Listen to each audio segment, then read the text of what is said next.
Morning, everybody. Freezing. How we doing? Sam, United People's TV. Sam here from United People's TV, here to bring you all the latest United news in our daily live news show.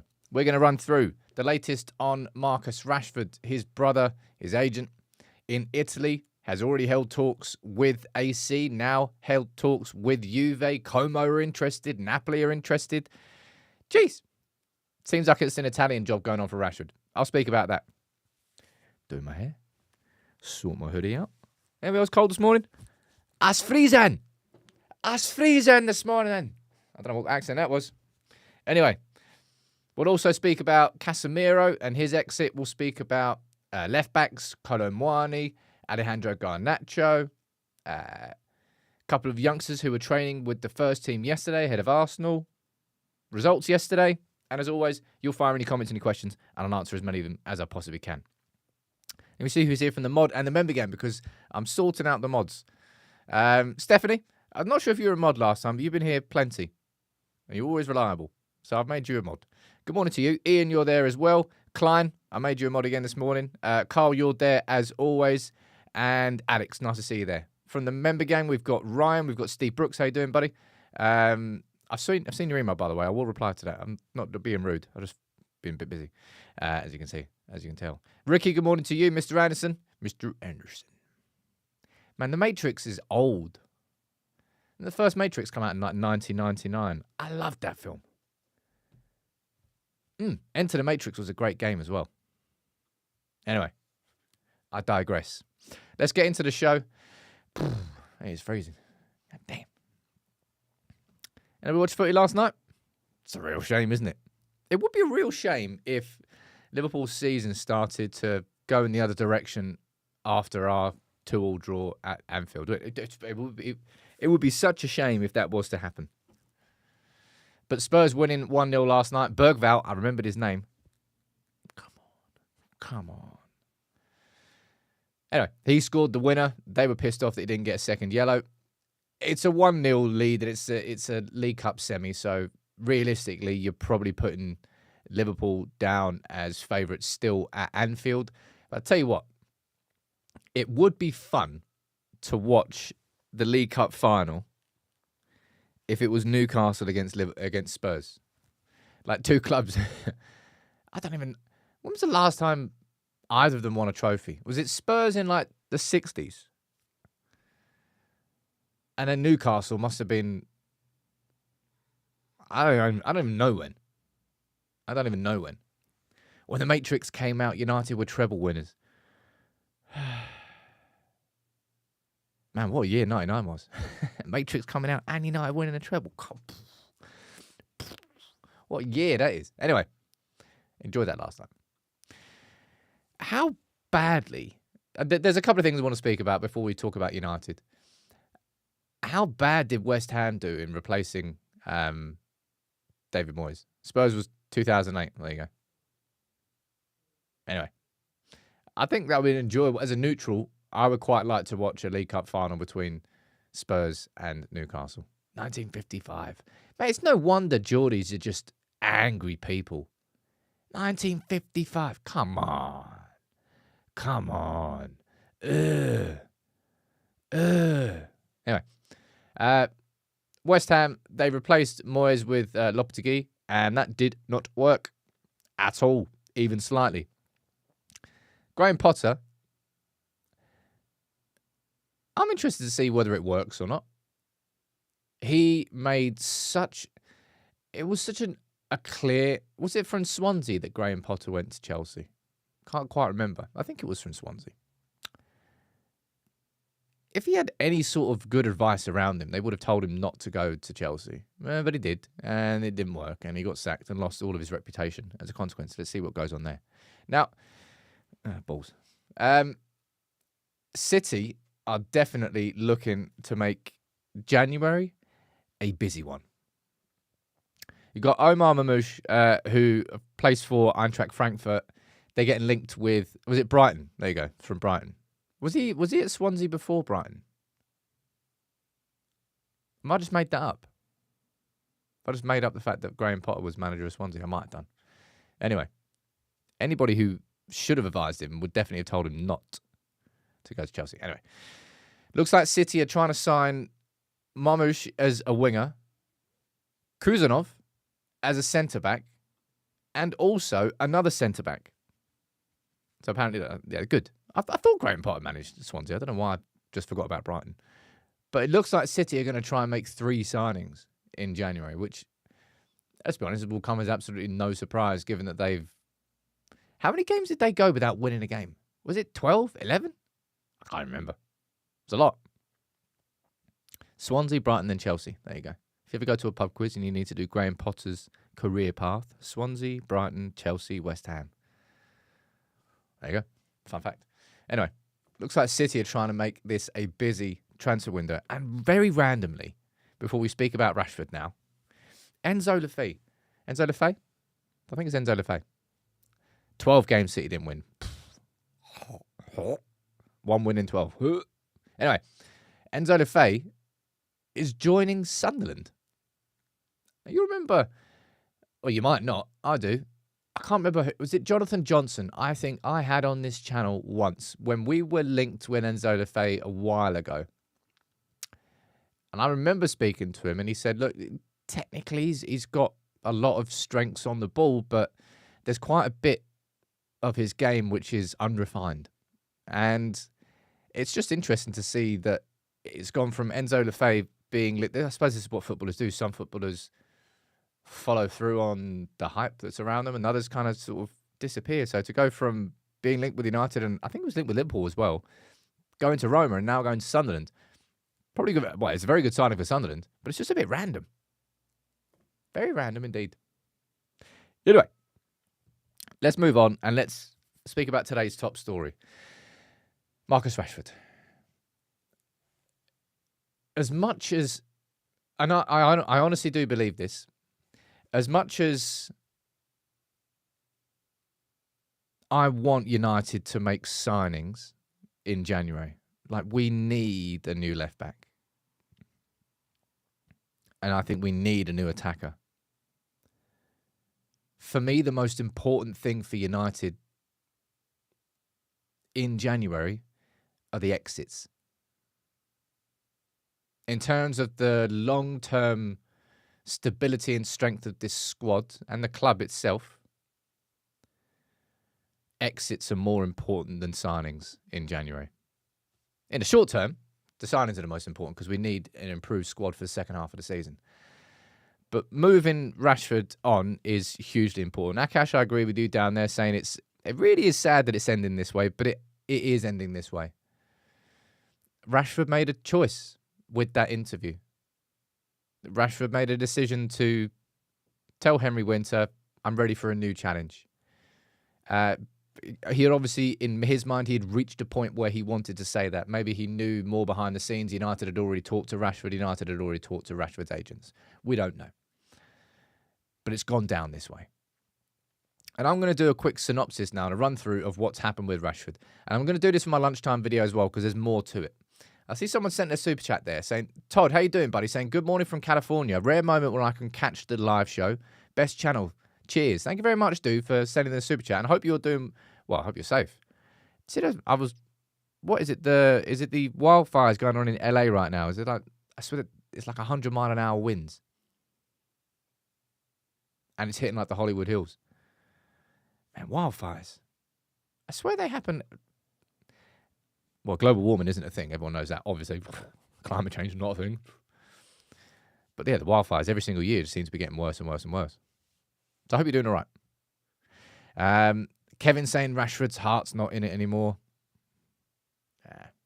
Don't know whether his heart's been in it for a long time now, if I'm being totally honest. But let's run through what's happened, okay? This will come as absolutely no surprise to anybody. Patrick Berger, who works for Sky Sports Germany, saying it is very unlikely that Marcus Rashford will move to Dortmund. As reported yesterday, the overall package is too expensive. Dortmund are such chances. I don't know how to describe them. Any Dortmund fans in the comments? Like, are you really that skint as a football club? Because If you look at the players at Dortmund, I don't know what their profit or loss accounts have looked like for the last few years. So I'm saying this from an uneducated perspective. But over the last few years, whether it's selling Jude Bellingham, whether it's selling Jadon Sancho, whether it's selling Erling Haaland, they've had some big-ass sales that they've made massive profits on. Shrewd, someone down there says, Danny. Shrewd to a certain degree with those signings. Definitely shrewd. But where's their money gone? Like, why is it that Dortmund doesn't have any money to spend on anybody?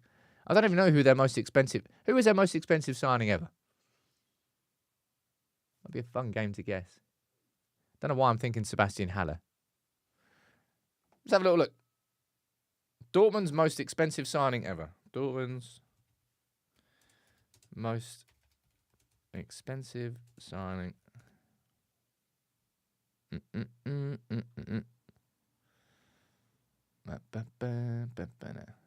Oh, second.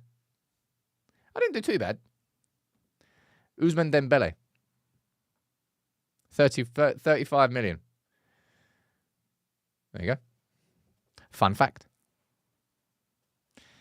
Steve saying they are the best developers in world football. They were once upon a time, but I don't think they are now. So yeah, Dortmund aren't going to be in for Rashford. Bombshell news. I know. Oh, I can't believe it. Right. It really does seem... Now, I remember when I first talked about the exit of Rashford, I said it felt like Serie A was like a ripe place for Rashford because of the condition of Serie A right now. I think it's the most exciting. I mean, you can argue it's the most even more exciting than the Premier League, really. The competition at the very top between, was it Napoli, Inter, and Atalanta? They're all going toe-to-toe for the titles. There's definitely at least 3 teams in for the title, probably more. So it's very competitive. And Lazio and Roma, Juve are thereabouts. AC are kind of mid-table a little bit, but they're going to be coming back. It's an exciting league, and it always felt like it would have been a place where there would definitely be interest for Rashford, and that's exactly what's happened so far. So we already know that the talks between Rashford and AC took place, right? His brother, Dwayne Maynard, and his agent has already held those talks. Now, Milan would be an incredible cultural place for Rashford to move to. Would be a massive club.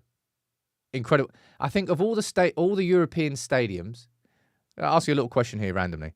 Oh, if you could go and watch United play in a European stadium, what stadium would you like to see them in? I'd love to see United in the San Siro before the San Siro. I don't know whether it's getting demolished. I know they're going to be building a new stadium. I don't know whether they're going to demolish the San Siro. I don't think they should. They should just hold it up as a historical museum, I suppose. And I'd love to see United in the new Bernabeu. I've never seen United play. I've seen United play in the new camp. I've seen United play in Seville. What Spanish ones have I been to? I think they're the only 2 that I can remember. But yeah, the San Siro would be awesome. Anyway, Milan. They've held chats. How you doing, pal? They've held talks with Rashford over a move. Mike, you're saying you've been to the San Siro. It's an unbelievable stadium, but in the middle of nowhere. It's kind of like the new camp. It's a real arsehole to get back from the new camp. It looks great on TV, the new camp, but where you are as a fan, it takes so long to get up there, first of all. Second of all, you've got to watch it from behind a massive plastic screen. Thirdly, when the game's over, it takes you forever to get back. Forever. So, anyway. On top of AC Milan, Juve. So, talks happened yesterday between Rashford and Juventus, direct talks. So that's now AC and Juve who have held talks with Rashford's representatives. And there's more Italian clubs coming into it. And I'll speak about them next. Andrew, you're saying you saw United play San Siro in 2005. Man, was it 10,000? That was the allocation. That's generous. I've never heard of a European allocation anywhere near that big. Was that the game where... What was the game where Rooney scored 2 headers? Was that like 2010? I swear that was against AC Milan. I think that was 2000. That was at the time when it was Antonio Valencia just kept pinging the ball into Rooney. And it was constant. Anyway, I digress. When it comes to AC Milan, you will not be surprised to see this headline from the Times. AC Milan want Marcus Rashford, but can't match the wages. Bombshell. I know. And this is what's been reported here. AC Milan are expected to tell Manchester United that they will only pay half of Marcus Rashford's wages during any potential loan spell. And I've spoken on here, well, we've spoken plenty about Rashford. And I've said, I would predict that United are going to have to pay north of £150,000 a week for Rashford not to play for our football club. And that's exactly what the Times are reporting AC Milan's stance is on the wages. And I've said it in the podcast this morning. Big up anybody who's listened to the podcast. It makes a big bit. I need to be better. I put so much work in, and you know what? I'm glad that I can talk about work again. Honestly, I have been mentally all over the shop these last few days after that hack. That properly turned everything upside down. Yeah, but we're back in the game now. So if you can, please do go and listen to the podcast and leave a review. I'm really bad at promoting stuff that I do. I don't know why. Always have been. I need to get better at promoting the podcast a bit more to try and get it to a new audience. Yep, Ryan, you're reporting there correctly. Their top earner, I believe, is Morata. And if Rashford was to join, Manchester United will end up paying more money for Rashford not to play for us than Juve's top earner currently earns. It's nuts. It's absolutely nuts. But what we're faced with here is United have got to accept losses. Have to accept losses. And Anthony's going to be the biggest one. Casemiro is going to be another one. I'll speak about Casemiro in a little bit. But players with massive contracts. It's a big old problem at this football club. Has been for a long time. I don't think it's completely been resolved under Ineos. You could question whether Bruno Fernandes should have been given the contract of the size that he did. But I personally think that by some margin, Bruno Fernandes is the best player at this football club. Has been for a long time. And the more that United grow into a possession-based team, having the ball, the better I think Bruno Fernandes will become. I think Bruno Fernandes's worst characteristics come out of frustration when United are chasing the ball, when United are chasing games. If we become more confident, more dominant, and in more control, I think we'll see much more from Bruno. I think you saw that against Liverpool, by the way. But yeah, getting the wage bill sorted is a huge problem at this football club. So the fact that we're going to have to probably pay 150 grand a week for Rashford not to play for our club is a better scenario than paying north of 300 grand a week for Rashford to sit on the fringes of the squad. It's kind of like, which shade of shit do you want? None of these situations are good for United, but we're going to have to move forward. And I think we're going to have to move forward without Rashford. Now, on top of AC being linked and the talks happening, and Juventus, Como have randomly come in. This is from Damasio, saying that Como are interested in a move for Rashford as well. Now, Como, if you don't know, are owned by Indonesia's richest family. So they've come in and they're trying to be one of the disruptor clubs in Serie A. Investing, Cesc Fabregas as a manager. Remember, Rafael Varane joined, but unfortunately for him, injuries kicked in and he had to retire. But he's now an ambassador for Como. man,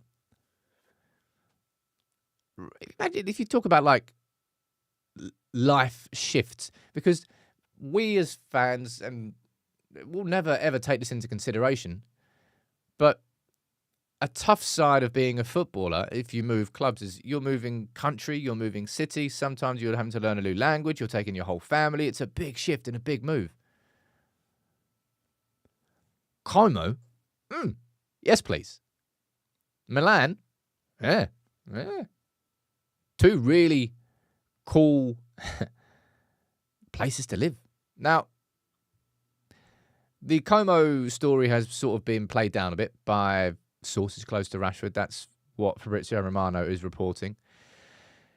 And I think it's mainly because Rashford isn't going to be moving for the money.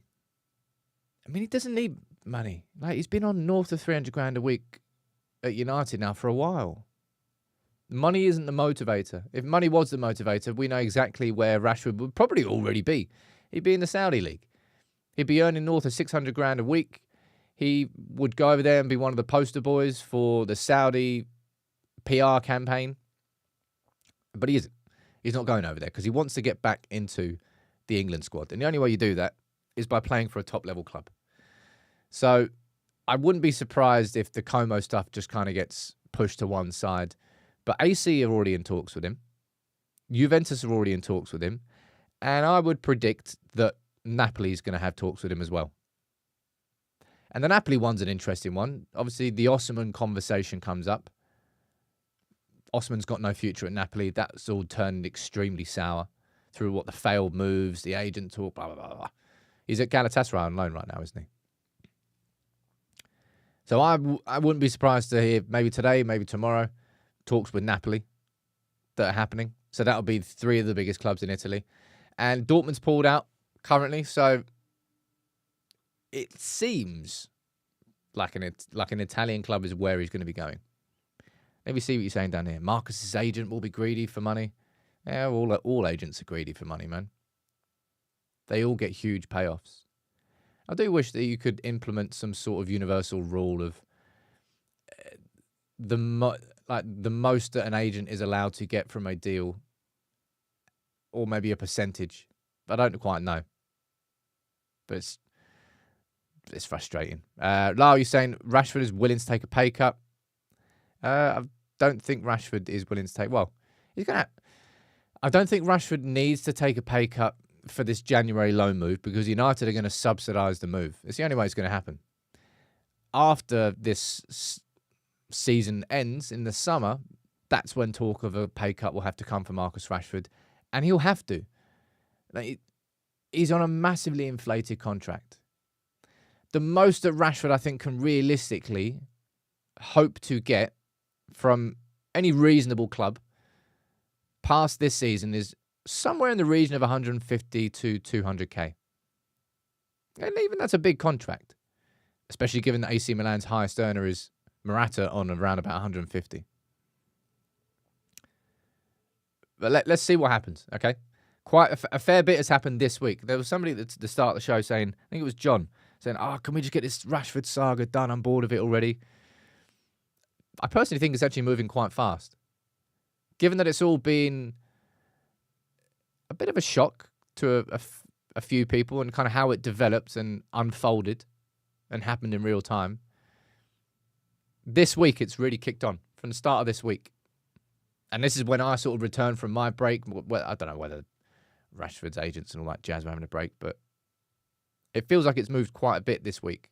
Lots of talks with multiple clubs, and I think more are going to be coming. Someone sent a super chat there. Let me read that out, and then I'll read some more of your comments out about Rashford. Craig saying, I get Gyökeres ASAP. We need a striker with a killer instinct. Rashford, Casemiro, and Xerxes should fund that. You've been playing FIFA. But Ruben Amorim has already stated on record he's not going anywhere near Sporting players in January.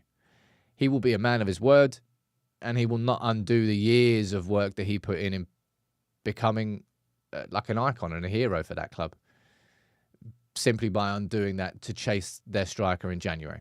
It's not going to happen. Neither would Quenda. I'm sure that United would love, I'm sure that Amorim would love to sign Gyökeres and Quenda. But any conversations about those players, They're only going to happen from the summer on. As for Rashford leaving, Casemiro leaving, and Xerxes leaving, it's conceivable all three of them do leave. Not this window, though. What you're saying down here in the comments. Agrees not worth 300 grand a week. Well, everyone knows that. I mean, if Rashford's being totally honest with himself, I think Rashford knows that. He was worth 300 a week to United when we gave him a massively inflated contract, but we are not a club to look at for whether or not you're paying a player the right amount of money. Our wage structure is abysmal. It's the same thing I was talking about with the Mainu stuff. Like the idea that Mainu has been asking for 200 grand a week. Now, bear in mind, this was only the Daily Mail who said this. So I hope United fans don't sort of run with this as a narrative and try and sort of paint Mainu as a money grabber, which I guarantee you there'll be some fans that do that. But you can't use our current wage structure and our biggest earners as players to point towards and say, well, look, he's on 300 grand a week. I want more. Sod that. We're trying to get rid of them all because it's a problem. Anyway, Rashford, I expect there to be more movement. And as I said earlier, the most important thing for me are exits in January. And, well, there's two there that I would... Well, both of them need to leave Manchester United. I don't know whether Anthony will in January. And I don't know whether Casemiro will. But there's been a lot of noise. Now, this noise is still at the whispers stage, all right, for Casemiro. But we're seeing reports from Brazil now suggesting that Casemiro is very close to joining the Saudi League. And this is because this is weird, but it's explainable. Like most of the stories, of course, Casemiro has been linked more with Al Nassr than any league. That's where Ronaldo plays. Other reports suggest that Ronaldo's been pushing the president for a move, and then they're getting... It's just like tabloid talk. So there's not really too much point giving any of that oxygen. It's like the daily sport gossip section. But Casemiro is definitely getting linked with the Saudi League. And it may well be that he doesn't play for Al Nassr. That it looks like the Saudi League just wants to make sure that Casemiro joins. Whichever team it joins, they don't particularly remember that the Saudi, what's it called? PIF? The Saudi state owns like 4 or 5 teams in the Saudi League anyway. So regardless of which one he plays for, it doesn't really matter. As long as it's in the Saudi League for them. Now for United, just imagine that. I mean, if United move, and we should, like by the summer, these two things should have happened. If United move Rashford and Casemiro on, just those two players. Or in fact, no, 3 of them. Because there's another one that's guaranteed. Jadon Sancho. And he's on north of 200 grand a week. So let's be very conservative here and say that Sancho's on 200, Rashford's on 300, and Casemiro's on 300. That's 3 players leaving. And in my opinion, it doesn't affect the quality of our starting 11. It slightly weakens the squad, but I think that's resolvable pretty quickly. That's £800,000 a week in wages. Now, bear in mind that Ahmad is about to sign a new contract, and reports are suggesting in the region of 90 to 100,000. That's 8 contracts of Ahmad's size that we could now make off the back of Casemiro, Rashford, and Sancho leaving. Like, because of all the mistakes that we have made in the transfer window over the last however many years, we basically can't afford to have any more high profile balls ups. And a big part of that is going to be about wages and wage structure. Yeah, so I really, really hope that Casemiro he does move to Saudi Arabia. Would that leave us weaker in midfield? Yeah, I think it would on paper. But I personally, and I don't know whether Toby Collier is going to be going out on loan. It could happen. But I don't think that we would miss Casemiro that much. Famous last words and all that. I think United could probably replace Casemiro's minutes in the squad with Toby Collier. And any time that Casemiro would have come into the team, because that's when Casemiro plays for United. It's more of a defensive-minded role, right? And that's what Collier can do. But he's actually got energy. Very different point in his career. Is he as good as... No, he's not. But I'm surprised that Collier's not played. Obviously, he was injured and stuff. And he may well go out on loan. But United, if you give me two options for what's better for the squad, Casemiro on 300 odd grand a week and Collier just sitting there in the shadows, or Casemiro moved on, we save 300 grand a week, and Collier gets... It'll be Ugarte and Manu as our main midfielders, but maybe in a League Cup game, or... Well, there is no League Cup anymore. Maybe in an FA Cup game or a different Premier League game. Give him some minutes. I don't think we would be massively worse off, and we're saving 300 grand a week. And that goes straight back into the fund for United moving forward this summer. This has to be where we get it right.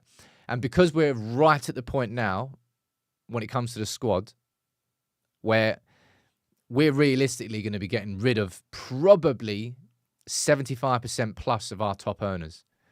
Casemiro, Rashford, Anthony, Luke Shaw is going to be going. Eriksen, I think, will be going too. Mason Mount, I think, is questionable. Like, all of these players are on north of 150 grand a week. That's 6 I just named there. 7 if you include Sancho. Like, right now is if we get this bit right, we have an opportunity to genuinely build a good squad. If we get this wrong, I don't know how or when it ever changes. It's right at that tipping point. Right at the tipping point. Ben, you're saying, how cheap would you sell Rashford to get him off our books? I think Manchester United should be getting at least, and I mean this, at least 40 million for Rashford. I think it should be a little bit more. Maybe it'll be 40 million up. Well, you won't get that as an upfront payment, but initial that's spread over X amount of years. And then bonuses on top of that if Rashford goes on to do, I don't know, score X amount of goals for a club, add on another 2.5 mil, stuff like that. If he gets back into the England squad, add on another 2.5 mil. Don't know what. But Casemiro leaving, I hope it happens in January. I really, really do. Right, let's move on. This is a very interesting one. Very kind of random, really. Palmeiras, of course, a Brazilian club, they've been linked with Andreas Pereira, and the suggestions are that they are going to be making have made a 25 million euro bid for him. Now, United have got a 20% sell-on clause with Pereira.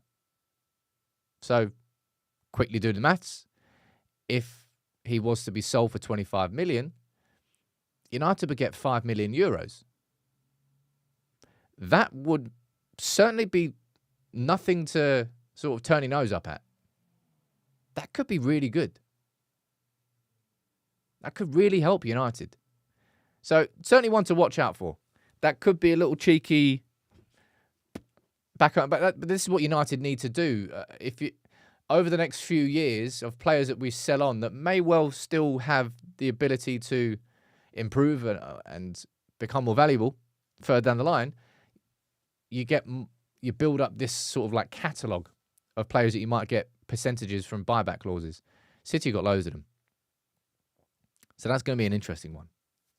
George, you're saying we need to be patient with the youth guys. Amorim's reintegrating youth slowly but surely into the team. Let the gaffer do his thing. I'll speak about some of the youngsters who trained with the first team yesterday, actually. Jack Morehouse, Godwill Kakonki as well. But let's speak about Garnacho. Lau, you saying there's any news on Alvaro Fernandez? There's nothing really on Fernandez so far. There's been more links with Nuno Mendes. and Patrick Dorgu than they have been on Alvaro Fernandez. And we've got the buyback clause on Alvaro Fernandez. This is what's been reported by the Times, right? And honestly, this is just a whole load of nothing. That whole paragraph there. Atletico Madrid are aware of Garnacho's availability, but are reluctant to make a move for him. Great. That's fantastic news. And then PSG are keeping tabs on him, but they're yet to make an offer for him.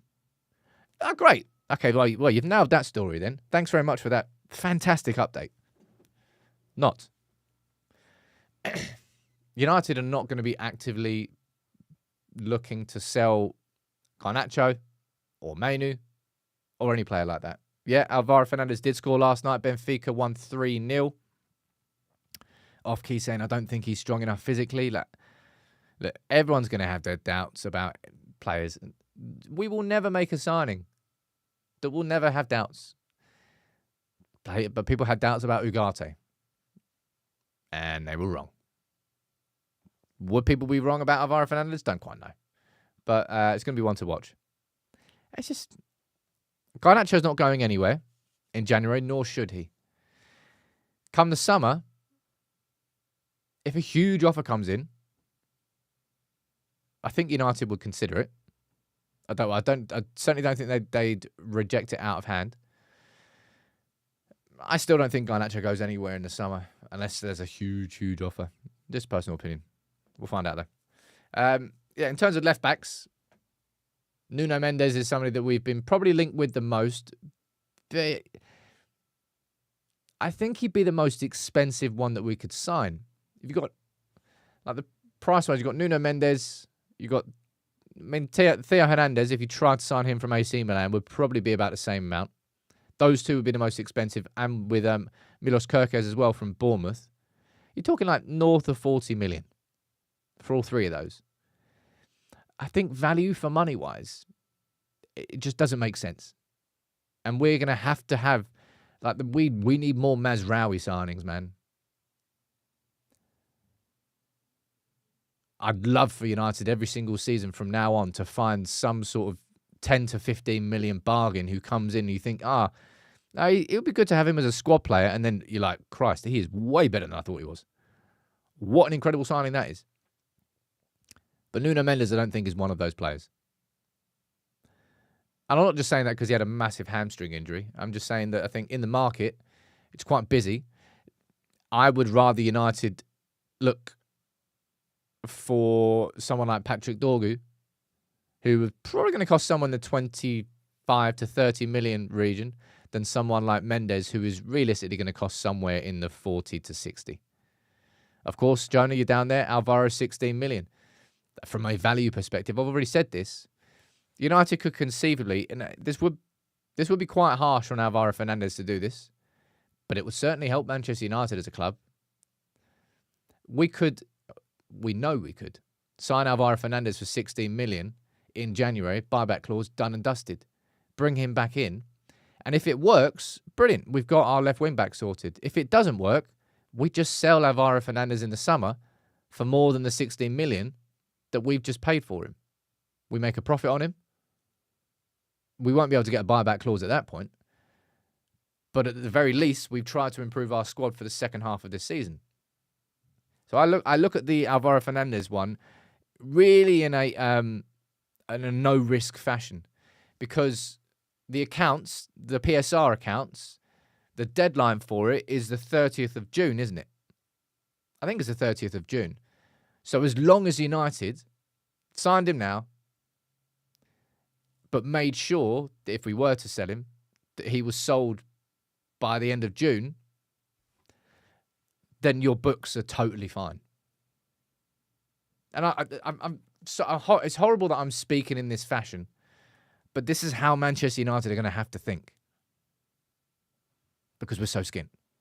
Like, the accounts are going to have to take basically priority of what you can and what you can't do. Mike is saying Real did that with Morata a number of years ago, bought him back, then sold him. Who was it? No, I was thinking of Fernando Morientes. You remember that? When he went on loan to Monaco and they didn't put in a no competition clause. So then they drew them in the Champions League and then he knocked them out. Wah. It's always funny. Suraj saying rather sign Kirkers as Bournemouth just signed the new left back. We're not going to sign Kirkers, man. Kirkers with the Premier League, I'm not saying it'd be a bad signing, but with the Premier League experience, you're talking north of 40 mil. We are not going to be spending that much on a left wing back. The absolute max I think we will spend is 25, pushing 30 mil, but probably around the 25 mark. And I think for that to happen, we do need these exits to happen as well. Akash Sam, until the Glazers sell a major stake, this is how we operate from here. It's like, you know, when people want Ratcliffe, right? I still need to read his interview. That's why it's sat next to me. People want Ratcliffe to put in more of his own money. If I was Ratcliffe, I'm not putting any more of my own money in that bit until I bloody own more of it. I wouldn't do it. I doubt you'd do it. Until he has a higher stake, I don't think we're going to get any more personal investment from Ratcliffe. Personal opinion on that. Do you think we'll actually sign anyone in this window, says Stephen? I do think we will. I think we need to. Like, of course, we've been linked with Kolo Muani as well. Juve being linked with him. Spurs are being linked with him. We've not actually really been linked. If I go to the link whiteboard, I've got some names down here. That's Agahawa, which is Omar. Anyway, it's a Porto striker. But he's changed his name, I think. You've got Nipan, who we've been linked with. Who has he played for? Is it Copenhagen? Can't remember.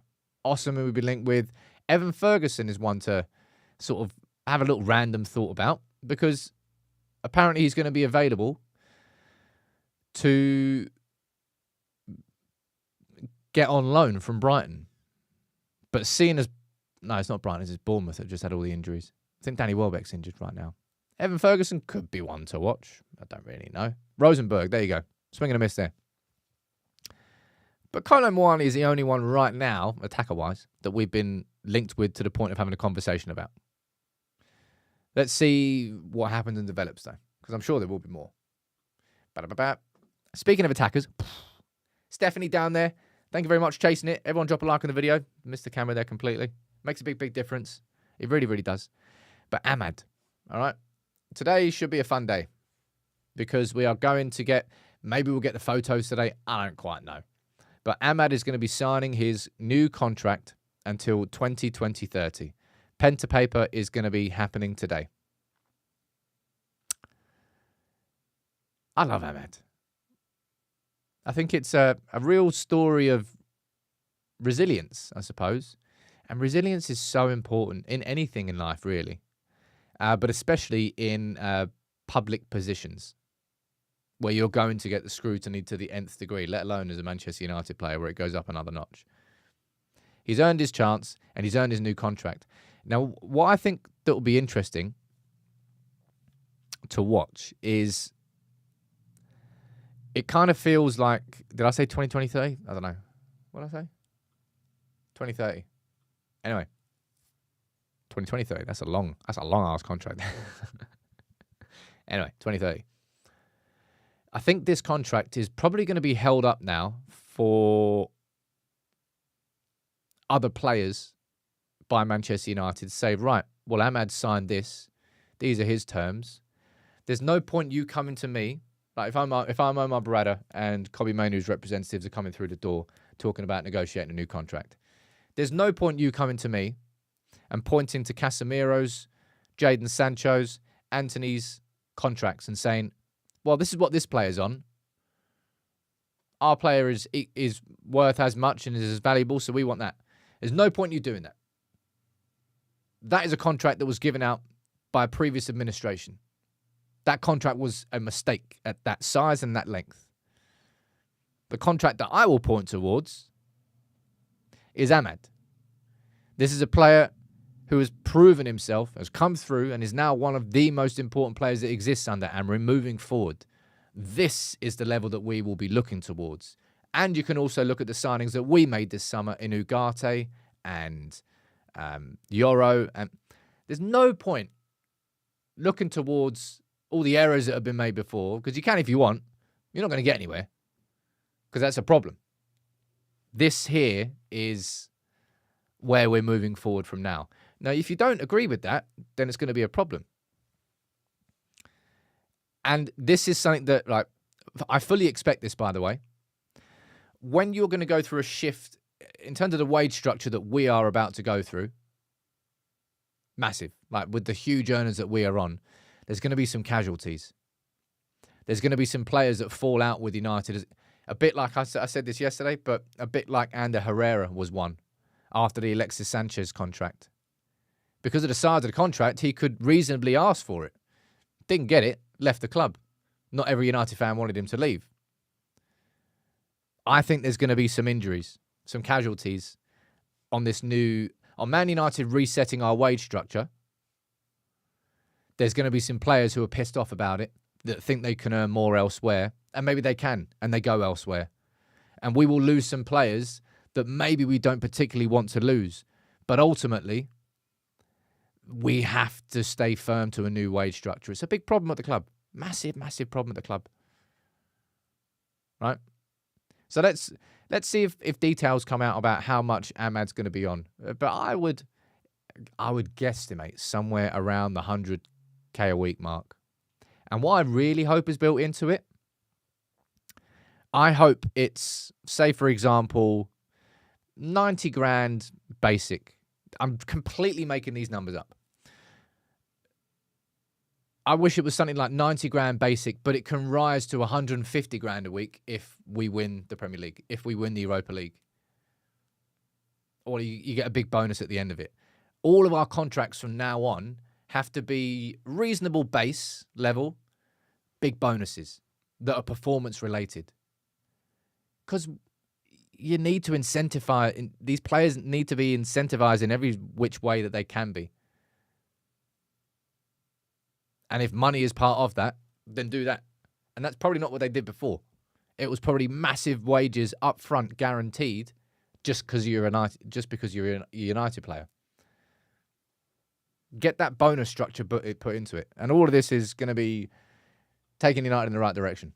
But I'm telling you, there will be players that leave this club over the next year or two because they're pissed off at how much they're being offered on the wages. And United are going to get called cheapskates. Some fans are going to be angry about it. But ultimately, you need to do this. When you're shifting a wage structure of the size that United are going to do it, there's going to be some players that fall out with the club. It's inevitable, Mr. Anderson. Random little story here. Ethan Williams looks like he's going to be leaving the club on loan in January. He's had some serious development and scored plenty of goals as well. So let's see what goes on with him. Maybe he's going Stockport or Leyton Orient. You've got Joe Hugel, has returned from loan from Wigan. And the suggestion is that he's going to go back out on loan. Don't know where. Maybe to another club. Maybe to a championship. Where are Wigan playing now? Are they League One? League One. So maybe they'll find a loan move in the championship for him. Although we recalled Eli Harrison from Chester, and apparently he's just going to stay at the club, which I thought was very weird. I thought that was an odd decision. But anyway, Joe Hugel's back, and he'll be going out on loan again somewhere else. Now, two more youngsters. Jeez. Jack Morehouse, who I think, was it his last under-21s appearance? He scored 2 goals. Hit a rich vein of form. He got the opportunity to train with the first team. Good for him. And also, this lad, who we are yet to see his debut, but Godwill Kokonki has been in and around the first team since day one when Ruben Amorim came in. In those first few days when Ruben was only working with a limited amount of players, Kokonki was one of them. He's also been on the bench against Arsenal. I don't know what other games he's been on the bench for. But at some point this year, it really looks like Kokonki is going to be United's next debutant. And he may well be...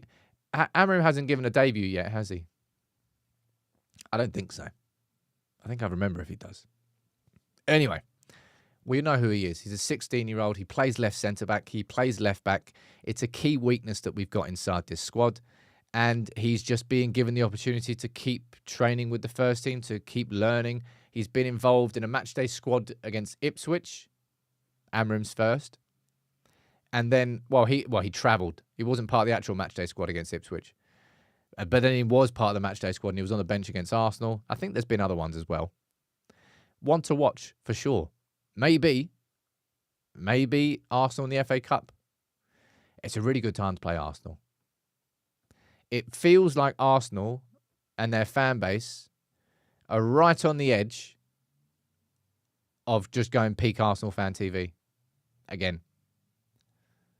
It really feels like they're right on the precipice of just completely losing patience with Arteta, which is a nice time, I think, to play him in the FA Cup. And there's going to be 8,000 United fans at the Emirates. Sunday 3 p.m, by the way. It's a really weird kickoff time. Why is it Sunday 3 p.m? Got no idea. Stephanie saying, let's hope these lads get a pathway to the first team. Well, I think the pathway is quite clear for Kokonki. That left side is our biggest weakness that we've got inside the squad. Hence why he's been involved so much in training. Ross is saying you could say Euro made a debut under Amrim. I mean, technically. Hopefully, I think Euro will be fit to start against Arsenal. He's definitely been managed correctly by the club, by the way. It's really unfortunate that the start of his career has been delayed in the way that it has been delayed, but I think they're handling it properly. John, Amrim never promotes another Mourinho checkbook manager. Okie dokie. Good trolling. Top trolling there. You might want to have a go and look back at all the 4 academy players that ended up being title winners in his first full season at Sporting. But maybe indeed he is another Mourinho. Alex, the starting 11 video for the Arsenal game will be tomorrow. Today's video is going to be a full story on Rashford. Going to run through all the stuff that I've said today, and there's also some more stuff as well. And you're saying, shoot me, but I don't want any youth in the first team until we're more consistent and stable. That's where my mindset switches to the most. You know how people, when we're down in the dumps, after we lost, 3-4 in a row, people saying, I'd bring all the youth in. And I'm like, it might make you feel better. But if you do that to a youngster and you put him in that environment, you poison his start at the club. Poison his start at the club. So I would always rather wait to